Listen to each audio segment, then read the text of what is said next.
In this episode, we're gonna tear it down so we can build it back up. Let's go.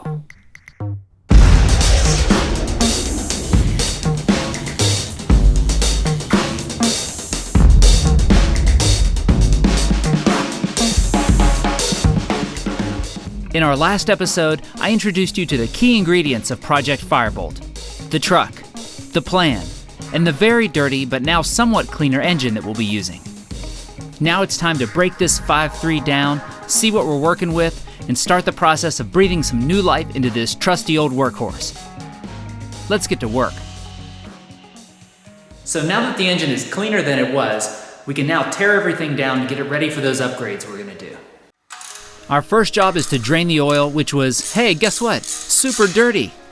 No surprise there, I guess.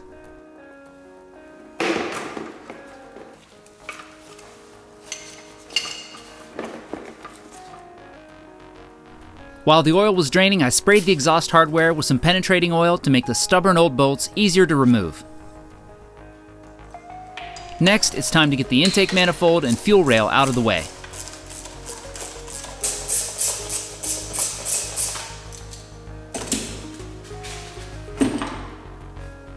Oh man, tons more grime hiding under here.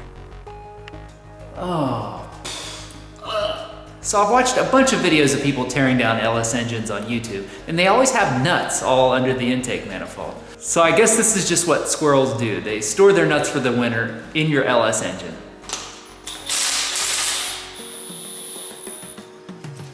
After removing this coolant crossover tube, the valve covers are up next, starting with the driver's side. Hey, not too bad under here, about what I expected. Let's check out the passenger side.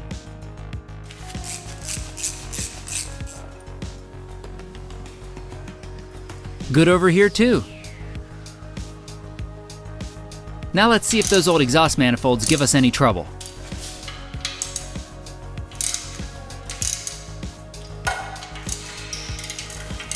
So these are all feeling pretty good on the way out, except for this one here. Ooh, that just feels bad. Hopefully it's not taking all the threads with it. Well, the passenger side went okay. No broken bolts or stripped threads over there. Let's check out the driver's side. Well, I'm afraid our luck ran out on this side. First of all, this one was completely gone. And then this one with one little turn. Whoops.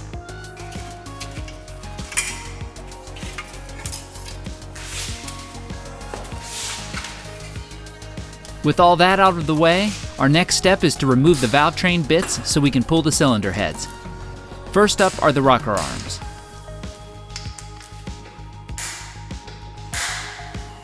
Now, if you're wondering why I'm breaking all of these by hand and not using my wonderful cordless tools, it's because I had one 8mm 3/8 socket and it broke. So now I'm forced to use these guys for the rest of the day.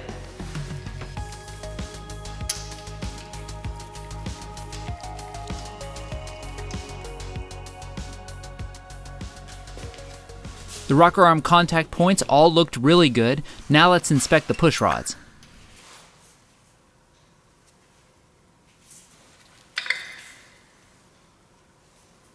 Both ends of the push rods on this side of the engine look really good so far. Now I'll do the same over on the other side.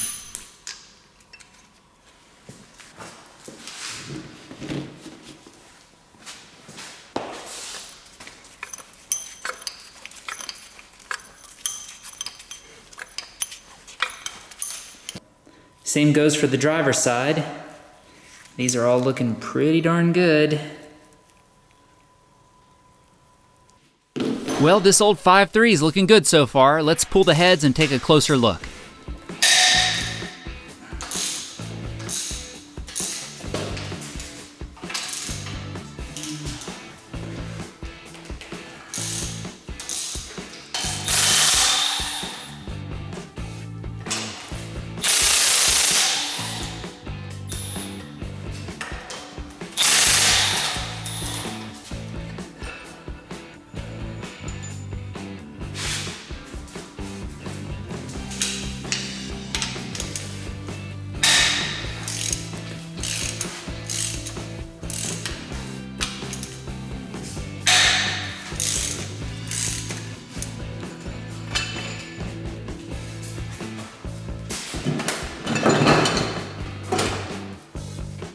At first blush, this all looks pretty awful, but it's just a bunch of carbon buildup.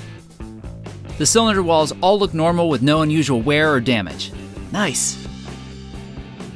So here's the result of our work so far. Lots of old dirty parts that will either be cleaned and reused or replaced with some good stuff from Summit Racing.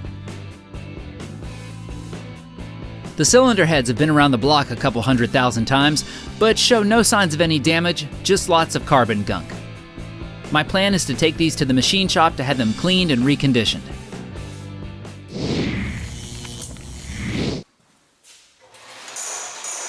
To get to the timing chain and camshaft, the damper pulley needs to come off.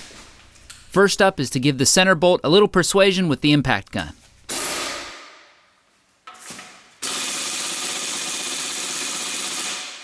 I see it moving.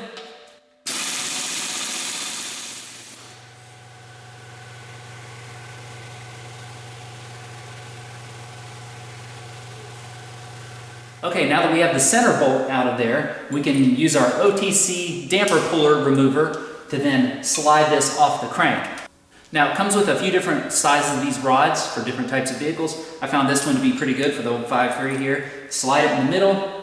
This goes all the way into the crank. Now the pulley is made with these little tabs that the puller can latch onto. And then we'll tighten this thing down. All right, let's go.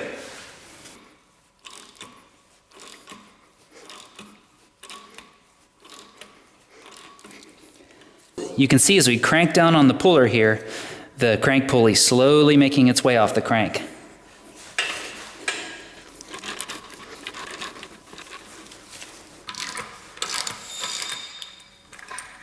That went great. We'll come back to the cam and timing chain in a bit. I gotta clean up this block surface and hit these pistons real quick. It's all kind of bugging me. I think a musical montage is in order here, don't you?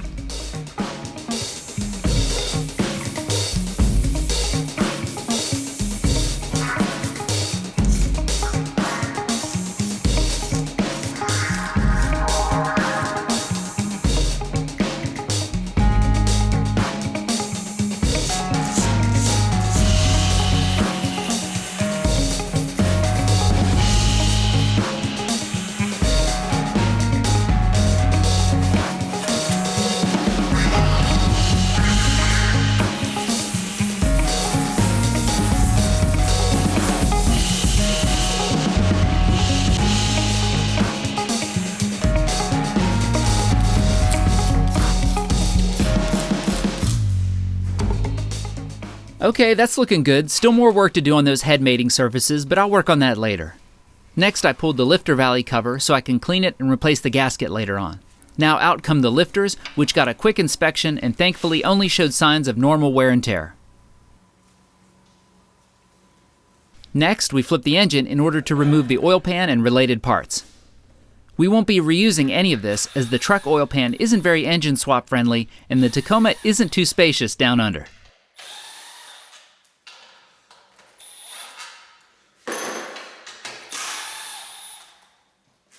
This is a big moment of truth, as finding chunks in the oil pan and pickup screen can be a bit of a deal breaker.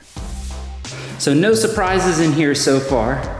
The pickup looks good, just a little bit of sludge in there, and just the normal sludge and dirt that you would expect from an old engine like this.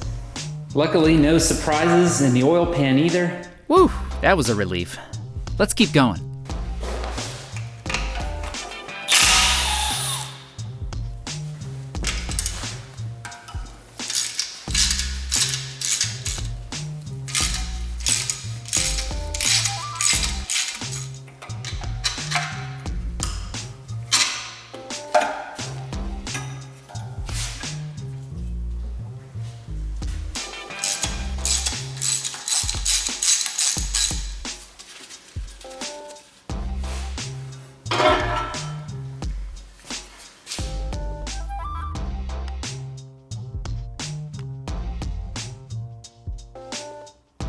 Looking good under here too. I probably should have removed this flex plate before I mounted the engine on the stand. Definitely would have been easier. Removing it is necessary so we can replace this leaky rear main seal and rear cover gasket.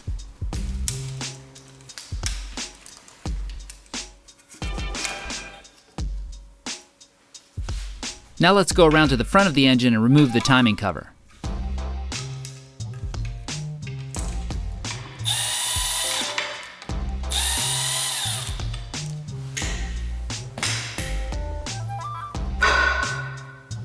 Well, this thing is pretty gross. Let's clean it up a little. I tried a variety of strong cleaners on this baked-on oil residue, and some spray-on gasket remover worked the best. While that stuff soaks in, let's remove the stock oil pump.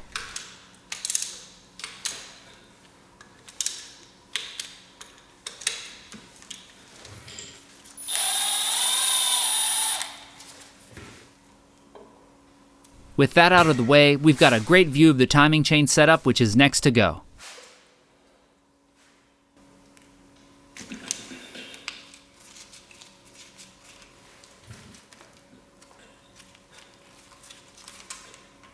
With the timing chain assembly removed, the cam retainer plate can be unbolted, which allows the stock camshaft to be removed.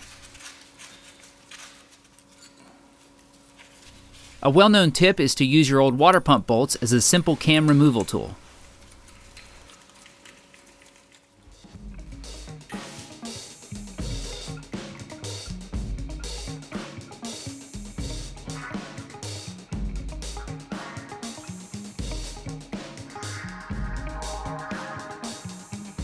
That went well and the cam looks good. No strange wear or flattened lobes. I'm calling that a win. Oh, and in case you're wondering, this is how I'm cleaning most of my dirty stock fasteners.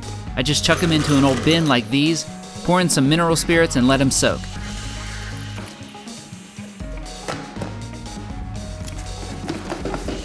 Jiggling is optional, but it seems to help.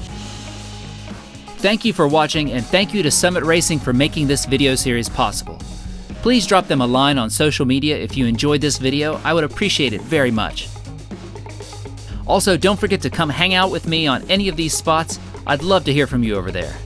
In the next episode, we're bolting a bunch of horsepower making goodies onto our old V8. So with that said, thanks again, folks. We'll see you next time.